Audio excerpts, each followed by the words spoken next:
ಎಲ್ಲರಿಗೂ ಯೂಟ್ಯೂಬ್ ಚಾನಲ್ಗೆ ಸ್ವಾಗತ. ಈ ಒಂದು ವಿಡಿಯೋದಲ್ಲಿ ನಾವು ಸ್ಪರ್ಧಾತ್ಮಕ ಪರೀಕ್ಷೆಗಳಿಗೆ ಅನುಕೂಲವಾಗುವಂತೆ 6ನೇ ತರಗತಿಯ ಪಾಠ ಉತ್ತರ ಭಾರತದ ಪ್ರಾಚೀನ ರಾಜಮನೆತನಗಳು, ಇದರಲ್ಲಿ ಮೌರ್ಯರಿಗೆ ಸಂಬಂಧಿಸಿದ ಪ್ರಶ್ನೆಗಳನ್ನು ನೋಡೋಣ. ಮೊದಲನೆಯ ಪ್ರಶ್ನೆ, ನಮ್ಮ ರಾಷ್ಟ್ರಧ್ವಜದ ನಡುವೆ ಇರುವ ಚಕ್ರದ ಹೆಸರೇನು? ಉತ್ತರ ಅಶೋಕ ಚಕ್ರ. ಮುಂದಿನ ಪ್ರಶ್ನೆ, ಮೌರ್ಯ ಸಾಮ್ರಾಜ್ಯದ ಸ್ಥಾಪಕ ಯಾರು?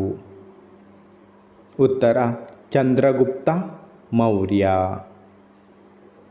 ಮುಂದಿನ ಪ್ರಶ್ನೆ, ತಕ್ಷಶಿಲೆಯ ವಿಷ್ಣುಗುಪ್ತನು ಯಾರಿಂದ ಅವಮಾನಿತನಾಗಿದ್ದನು? ಉತ್ತರ ನಂದ ವಂಶದ ರಾಜ ಧನನಂದನಿಂದ. ಮುಂದಿನ ಪ್ರಶ್ನೆ, ವಿಷ್ಣುಗುಪ್ತನಿಗೆ ಇದ್ದ ಇತರ ಹೆಸರುಗಳು ಯಾವುವು? ಉತ್ತರ ವಿಷ್ಣುಗುಪ್ತನಿಗೆ ಇದ್ದ ಇತರ ಹೆಸರುಗಳು ಚಾಣಕ್ಯ, ಕೌಟಿಲ್ಯ.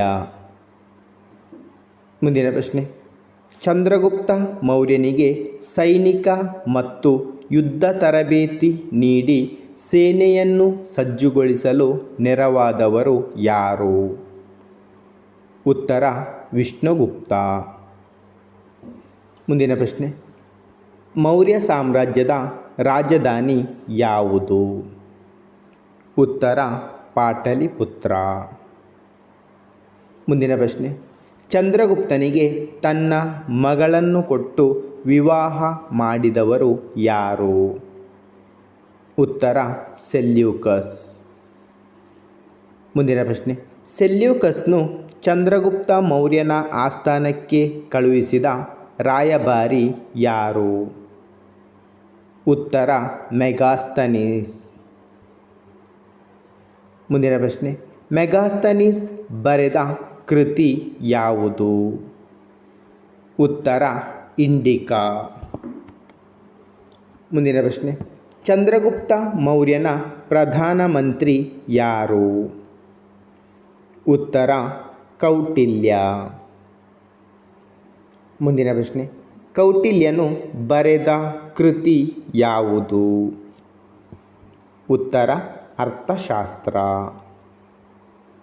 ಮುಂದಿನ ಪ್ರಶ್ನೆ, ಅರ್ಥಶಾಸ್ತ್ರ ಕೃತಿಯು ಯಾವ ವಿಷಯಕ್ಕೆ ಸಂಬಂಧಿಸಿದೆ?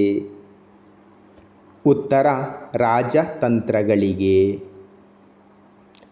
ಮುಂದಿನ ಪ್ರಶ್ನೆ, ಅರ್ಥಶಾಸ್ತ್ರ ಕೃತಿಯು ಮೊದಲು ದೊರೆತದ್ದು ಎಲ್ಲಿ? ಉತ್ತರ ಮೈಸೂರಿನ ಓರಿಯೆಂಟಲ್ ಗ್ರಂಥಾಲಯದ ಹಸ್ತಪ್ರತಿ ಸಂಗ್ರಹಾಲಯದಲ್ಲಿ. ಮುಂದಿನ ಪ್ರಶ್ನೆ, ಅರ್ಥಶಾಸ್ತ್ರ ಕೃತಿಯನ್ನು ಶೋಧಿಸಿದವರು ಯಾರು? ಉತ್ತರ ಆರ್ ಶಮಶಾಸ್ತ್ರಿ. ಮುಂದಿನ ಪ್ರಶ್ನೆ, ಚಂದ್ರಗುಪ್ತ ಮೌರ್ಯ ಸ್ವೀಕರಿಸಿದ ಧರ್ಮ ಯಾವುದು? ಉತ್ತರ ಜೈನ ಧರ್ಮ. ಮುಂದಿನ ಪ್ರಶ್ನೆ, ಚಂದ್ರಗುಪ್ತ ಮೌರ್ಯನ ಮಗ ಯಾರು? ಉತ್ತರ ಬಿಂದುಸಾರ. ಮುಂದಿನ ಪ್ರಶ್ನೆ, ಚಂದ್ರಗುಪ್ತ ಮೌರ್ಯನು ಎಲ್ಲಿ ಸಲ್ಲೇಖನ ವೃತ ಕೈಗೊಂಡು ದೇಹತ್ಯಾಗ ಮಾಡಿದನು? ಉತ್ತರ ಹಾಸನ ಜಿಲ್ಲೆಯ ಶ್ರವಣಬೆಳಗೊಳ.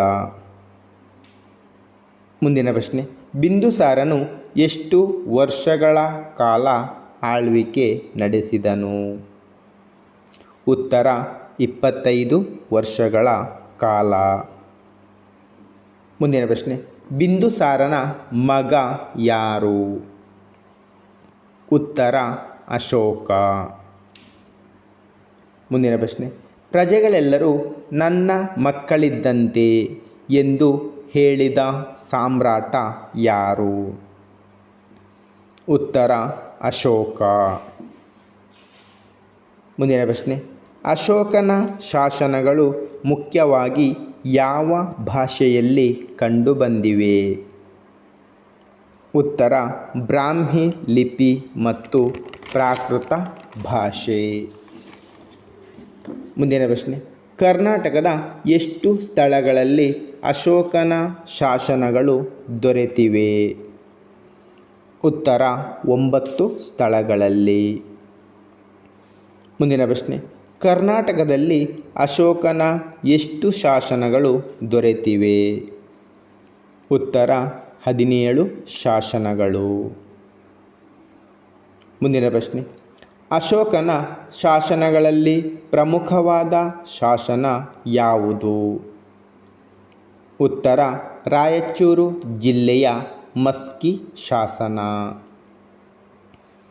ಮುಂದಿನ ಪ್ರಶ್ನೆ, ಯಾವ ಶಾಸನದಲ್ಲಿ ಮೊದಲ ಬಾರಿಗೆ ಅಶೋಕನ ಹೆಸರು ಕಂಡುಬಂದಿತು?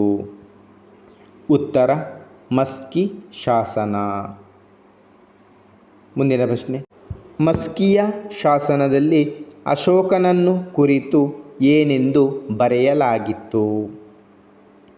ಉತ್ತರ ದೇವನಾಂ ಪ್ರಿಯ ಪ್ರಿಯದರ್ಶಿ ಅಶೋಕ ಎಂದು ಬರೆಯಲಾಗಿತ್ತು. ಮುಂದಿನ ಪ್ರಶ್ನೆ, ಅಶೋಕನ ಶಾಸನಗಳಿಂದ ಏನನ್ನು ತಿಳಿದುಕೊಳ್ಳಬಹುದು?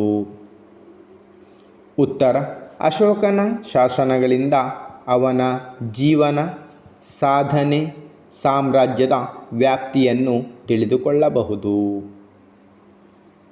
ಮುಂದಿನ ಪ್ರಶ್ನೆ, ಅಶೋಕನ ಶಾಸನಗಳನ್ನು ಮೊಟ್ಟಮೊದಲ ಬಾರಿಗೆ ಓದಿದವರು ಯಾರು? ಉತ್ತರ ಜೇಮ್ಸ್ ಪ್ರಿನ್ಸೆಪ್ ಎಂಬ ಬ್ರಿಟಿಷ್ ಅಧಿಕಾರಿ. ಮುಂದಿನ ಪ್ರಶ್ನೆ, ಅಶೋಕನು ಅಧಿಕಾರಕ್ಕೆ ಬಂದ ಎಷ್ಟನೆಯ ವರ್ಷದಲ್ಲಿ ಕಳಿಂಗ ಯುದ್ಧವು ನಡೆಯಿತು? ಉತ್ತರ ಅಶೋಕನು ಅಧಿಕಾರಕ್ಕೆ ಬಂದ 8ನೆಯ ವರ್ಷದಲ್ಲಿ ಕಳಿಂಗ ಯುದ್ಧವು ನಡೆಯಿತು. ಮುಂದಿನ ಪ್ರಶ್ನೆ, ಕಳಿಂಗ ಯುದ್ಧದ ನಂತರ ಅಶೋಕನು ಯಾವ ಧರ್ಮವನ್ನು ಸ್ವೀಕರಿಸಿದನು? ಉತ್ತರ ಬೌದ್ಧ ಧರ್ಮ. ಮುಂದಿನ ಪ್ರಶ್ನೆ, ಅಶೋಕನು 3ನೆಯ ಬೌದ್ಧ ಸಮ್ಮೇಳನವನ್ನು ಎಲ್ಲಿ ನಡೆಸಿದನು? ಉತ್ತರ ಪಾಟಲಿಪುತ್ರದಲ್ಲಿ ನಡೆಸಿದನು. ಮುಂದಿನ ಪ್ರಶ್ನೆ, 3ನೆಯ ಬೌದ್ಧ ಸಮ್ಮೇಳನ ಎಲ್ಲಿ ನಡೆಯಿತು? ಉತ್ತರ ಪಾಟಲಿಪುತ್ರದಲ್ಲಿ. ಮುಂದಿನ ಪ್ರಶ್ನೆ, ಮೌರ್ಯರ ಕಾಲದಲ್ಲಿ ಆಡಳಿತದ ವಿಭಾಗಗಳನ್ನು ನೋಡಿಕೊಳ್ಳುತ್ತಿದ್ದ ವಿಶೇಷ ಅಧಿಕಾರಿಗಳು ಯಾರು? ಉತ್ತರ ಧರ್ಮ ಮಹಾಮಾತ್ರರು. ಮುಂದಿನ ಪ್ರಶ್ನೆ, ಮೌರ್ಯರ ಕಾಲದಲ್ಲಿ ಗ್ರಾಮಗಳ ಆಡಳಿತವನ್ನು ಯಾರು ನೋಡಿಕೊಳ್ಳುತ್ತಿದ್ದರು? ಉತ್ತರ ಗ್ರಾಮಿಕ. ಮುಂದಿನ ಪ್ರಶ್ನೆ, ಮೌರ್ಯರ ಕಾಲದಲ್ಲಿ ಗ್ರಾಮಗಳ ವಿವಾದಗಳನ್ನು ಎಲ್ಲಿ ಬಗೆಹರಿಸಲಾಗುತ್ತಿತ್ತು? ಉತ್ತರ ಗ್ರಾಮ ಸಭೆಯಲ್ಲಿ. ಮುಂದಿನ ಪ್ರಶ್ನೆ, ಅಶೋಕನ ಕಾಲದ ಪ್ರಮುಖ ಸ್ತೂಪ ಹಾಗೂ ಸ್ತಂಭಗಳು ಯಾವುವು? ಉತ್ತರ ಅಶೋಕನ ಕಾಲದ ಪ್ರಮುಖ ಸ್ತೂಪ ಮಧ್ಯಪ್ರದೇಶದ ಸಾಂಚಿಯ ಸ್ತೂಪ ಹಾಗೂ ಸ್ತಂಭ ಸಾರನಾಥದ ಸ್ತಂಭ. ಮುಂದಿನ ಪ್ರಶ್ನೆ, ನಮ್ಮ ರಾಷ್ಟ್ರ ಲಾಂಛನ ಯಾವುದು? ಉತ್ತರ ನಮ್ಮ ರಾಷ್ಟ್ರ ಲಾಂಛನ ಸಾರನಾಥ ಸ್ತಂಭದ ಮೇಲಿನ 4 ತಲೆಯ ಸಿಂಹ ಬೋಧಿಕೆ. ಧನ್ಯವಾದಗಳು. ಮುಂದಿನ ವಿಡಿಯೋದಲ್ಲಿ ಇದರ ಮುಂದುವರಿದ ಭಾಗ ಕುಶಾನರು, ಇದರ ಬಗ್ಗೆ ತಿಳಿದುಕೊಳ್ಳೋಣ. ಇಷ್ಟವಾದರೆ ಲೈಕ್ ಮಾಡಿ, ಶೇರ್ ಮಾಡಿ. ಹೆಚ್ಚಿನ ವಿಡಿಯೋಗಳಿಗಾಗಿ ಚಾನಲನ್ನು ಉಚಿತವಾಗಿ ಸಬ್ಸ್ಕ್ರೈಬ್ ಮಾಡಿ.